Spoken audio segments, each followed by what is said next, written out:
Победа за Оскар Пиастри в Китай след успеха на Ландо Норис в Австралия. 2-2 за Макларен през сезон 2025, но едно прекрасно проведено състезание от австралиеца от старта до финала. Нито един миг, в който да имаше дори минимални колебания за това дали Пиастри ще стигне до победата, и тези неточности в работата на екипа през уикенда. Всичко това остана в миналото. Много изговорихме с Иван още след квалификацията за спринта, за особеностите в формата, за това, че, например, в петък, в втората сесия, т.е. в квалификацията за спринта, те останаха за 2 обиколки в края на сесията в SQ3.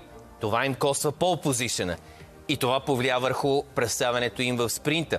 В действителната квалификация факта обаче, че в последния сегмент има 2 минути повече като време. SQ3 8 минути, Q3 е 10. Това, че Макларен преминаха, те пак направиха 2 обиколки, обаче с преминаване през пита с 2 комплекта гуми. Всичко това провокира едно чудесно представяне за тях по време на квалификацията. И когато потеглиш в челото на стартовата решетка, като имаш чистата писта пред себе си, съответно започва и за теб да става много по-лесно за това да можеш да контролираш събитията в надпреварата. Иване, точно това се случи. Без никакви проблеми при избора на стратегията, при начините, по които също се контролира темпото, защото за Оскар това също беше изключително важно, да не претовари гумите до степен, в която да позволи на преследвачите му да го настигнат. Нали така? Да, при всички случаи тези промени, които направиха след спринта, вече натрупвайки малко информация за това как се държи автомобила, 19 обиколки с средните по твърдост гуми, те бяха безкрайно коректни.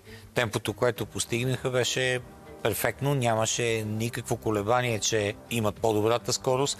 Дори в момента, в който Ръсъл излезе пред Ландо Норис, те пак бяха наясно, че постепенно ще вземат и второто място, така че развитието им е в възходяща линия във всяка една област, и като стратегия, и като работа, и като взимане на решенията, като подобряване в хода на самия уикенд.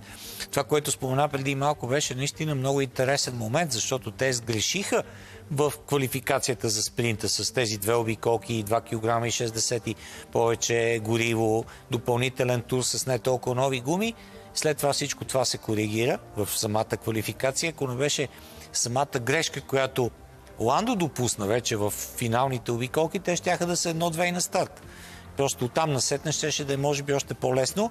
От друга страна пък можеше да е по-спорвано, защото Ландо щеше да е по-амбициран в началната фаза на състезанието. Сега той с този двубой, който имаше след старта с Ръсъл, според мен е сам